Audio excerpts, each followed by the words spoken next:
This is a mezze platter. It's basically a collection of small sharing plates, and you'll find them in the Middle East and the Mediterranean. I love them because they solve so many cooking problems. Whether you're trying to add more vegetables to your diet, lack the energy or time to cook, or you're trying to whip up an easy yet impressive spread to share with guests, a mezze platter could be just what you need. By the end of this video, you will be able to make this exact spread, which requires virtually no cooking, and you'll know the formula you can use to customize your own mezze platters. Let's break it down. All right, so we're gonna start with the protein for our mezze platter, which is gonna be a really simple and tasty chickpea salad. Personally, I like to eat a mezze platter for dinner, so that's why I have to have a protein component. But if I were making this as a spread for guests, then the protein component I think is like more optional. So you're gonna grab 2 cans of chickpeas and drain and rinse those.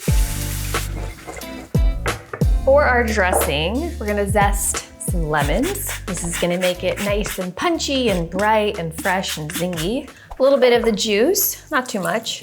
Nice glug of olive oil, extra virgin olive oil. Just a little bit of maple syrup, that's gonna cut through some of the acidity. Got a large shallot, we'll give that a dice. Shallots can be a little annoying to peel and cut, so if you want to use a red onion instead, you can. You wanna use about a ½ cup. Grate some garlic in here. I like using my microplane for this because I've already gotten it dirty for the lemon zest, and you get a nice fine grate on the garlic so you won't get any garlic chunks in your salad. Red pepper flakes, if you like a little heat, some kosher salt, and black pepper. Get the chickpeas nice and coated. It smells really good from the lemon zest and the garlic. Final step, I'm gonna chop up some fresh herbs to add some brightness. I have parsley, dill, and basil here today. So this is the kind of thing I would prep on a Sunday and then have with a mezze platter on Monday for dinner, on Tuesday for dinner, maybe even on Wednesday, but I'll kind of mix and match my components so every night feels like a fresh dinner. By the way, you can find the measurements for this recipe in the PDF guide that I made to go alongside this video. Lots of useful stuff in there. This recipe, every recipe you'll see in this video will be in there, and I'll talk more about the PDF guide in a couple minutes. To me, the most quintessential type of mezze, and honestly my favorite part of any mezze platter, is the dip. Hummus, baba ganoush, yogurt sauce, I could live off a dip. Dips for dinner. I bet I have not had a regular entree for years. For our dip today, we're making muhammara, which is a roasted red bell pepper dip. It originates in Syria and it is outrageously delicious. I think I might like it more than hummus. Jury's still out, but it's absolutely delicious. It's tangy and a little sweet and spicy and smoky and I don't know, perfect. It's perfect. Traditionally, you would make this with whole bell peppers and you would roast them or broil them in your oven, but it's summer. I don't wanna turn on the oven and I wanna keep cooking to a minimum. So I'm using a shortcut, jarred roasted red bell peppers. We'll go ahead and drain these and then pat them dry. Make sure to drain off as much liquid as you can. You don't want the dip to be watery. If you wanna make this the traditional way by roasting your own peppers, I have a recipe in the PDF guide that includes instructions for that. Just give it a little pump, 1, 2. Like a CPR for the peppers. Set these aside for a minute. The reason I said I want to keep cooking to a minimum is that we do need to do some very, very light cooking for like 5 minutes. 2 main ingredients in this dip are walnuts and breadcrumbs, and if you want the best flavor, it helps to lightly toast them, but it's very quick and easy. After about 2 or 2.5 minutes, you can add the breadcrumbs to the walnuts and toast those for another few minutes, gently. Go ahead and blitz these up first before adding anything else. That looks nice. We've got a nice fine crumb, and we'll just add the rest of our ingredients. Roasted red bell peppers, I like to just tear them into strips just to make it a little easier on the food processor. A few tablespoons of olive oil. I'm gonna add that nice, luxurious body. And the star ingredient besides the roasted red bell peppers, pomegranate molasses. It adds this tangy, slightly sweet, body, depth, flavor, wonderfulness, and we need 2 tablespoons of that. Some garlic. Muhammara typically has Aleppo pepper, which is a mild chili flake. That's again originally from Syria. I like mine a little spicy, so I use 2 full teaspoons. If you want something mild, just use a little bit. Salt to season, a little ground cumin, and I like my dip on the tangy side, so I'm gonna squeeze in just a little bit of lemon juice, maybe a ½ tablespoon. That's it. You want kind of a rustic, chunky texture. You don't want it to be totally smooth. Let's give it a taste. We'll do a little more salt and just a tiny more pomegranate molasses. Let's give it a taste.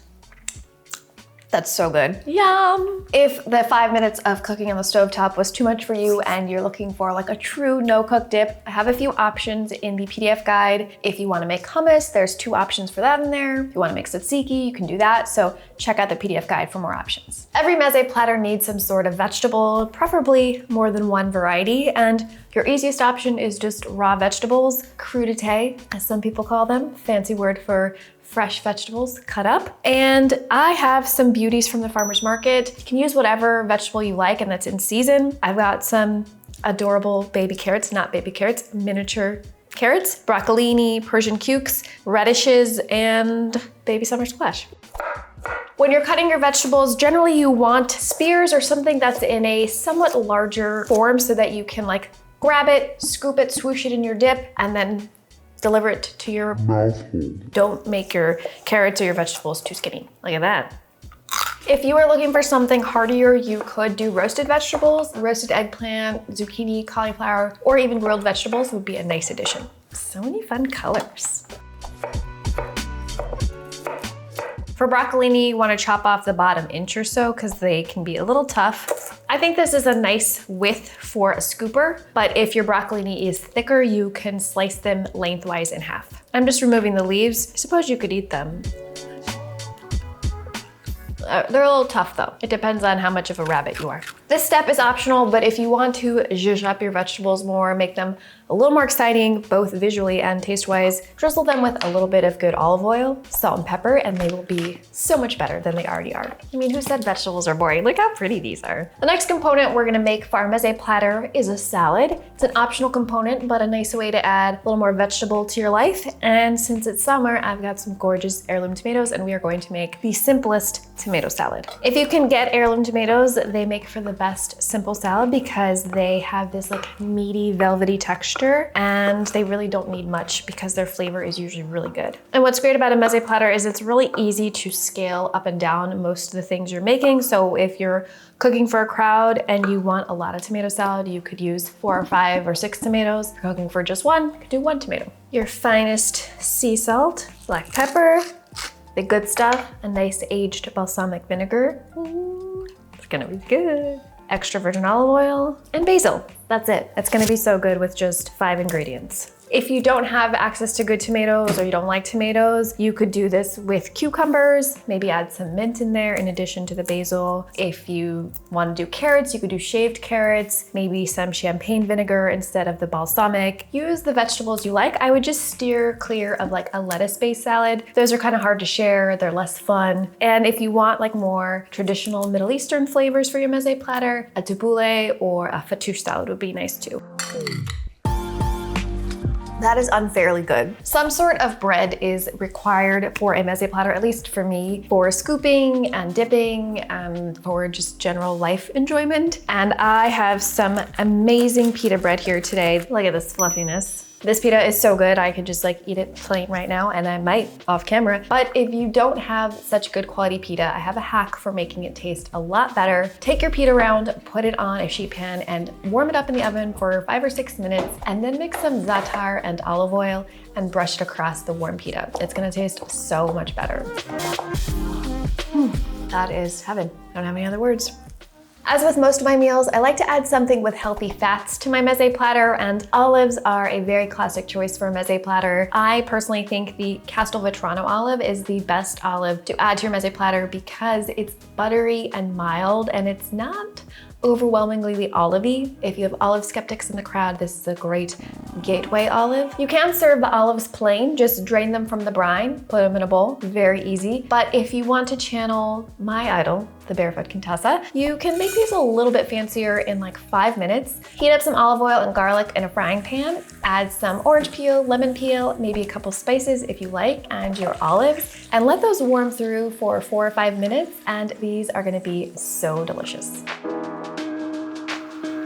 Yeah, That's so much better. If I haven't yet convinced you on olives, another option is to do a bowl of mixed roasted salted nuts, super simple, or some cheese. I'm vegan, and my two favorite options are to take a block of vegan feta, break it up into chunks, or to have a soft spreadable cheese, which is really nice for pairing with crackers. As mentioned, I've created a PDF guide that accompanies this video so you can build your own mezze platters at home. The guide breaks down all of the components mentioned in this video, as well as the measurements for every recipe here, and it contains alternative options for each component. So you can mix and match and customize your mezze platter based on what you have on hand and what you like best. We're trying out something new with this PDF, so we're doing a pay what you want model. You can choose to pay $0 for the PDF. You can choose to pay $1,000 for the PDF. Choice is up to you. Don't actually pay $1,000 for it. It's not worth it. But if you feel so inclined, this is an opportunity to support my work and my channel, and the more support I have from you all, the more videos I can make, and the less I have to rely on brand partnerships. So check it out. I'll link it in the description box below. You can find it here as well. But now let's get back to the last two components of our mezze formula. Now for something a little funky, I always like to add something pickled or fermented to my mezze platters. It's a nice salty palate awakener, and you could just use olives. Those sort of fit the bill, but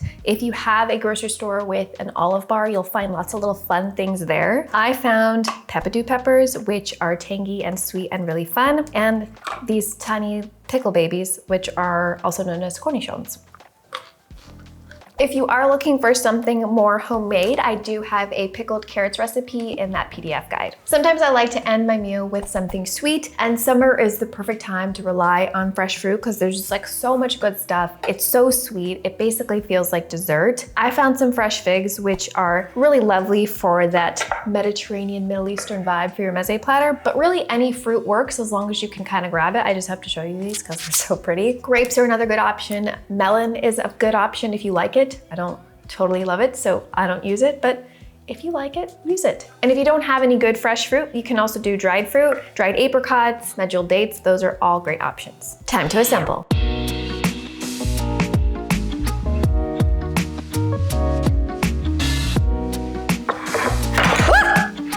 Would you look at this beautiful board? It is gorgeous and it has everything I want. Protein, veggies, fiber, healthy fats, pickled things, sweet things. It is literally my dream dinner, especially in the warmer months. If you want to learn how to make your own amazing mezze platter, be sure to check out the PDF guide. I'll see you in the next video. Bye!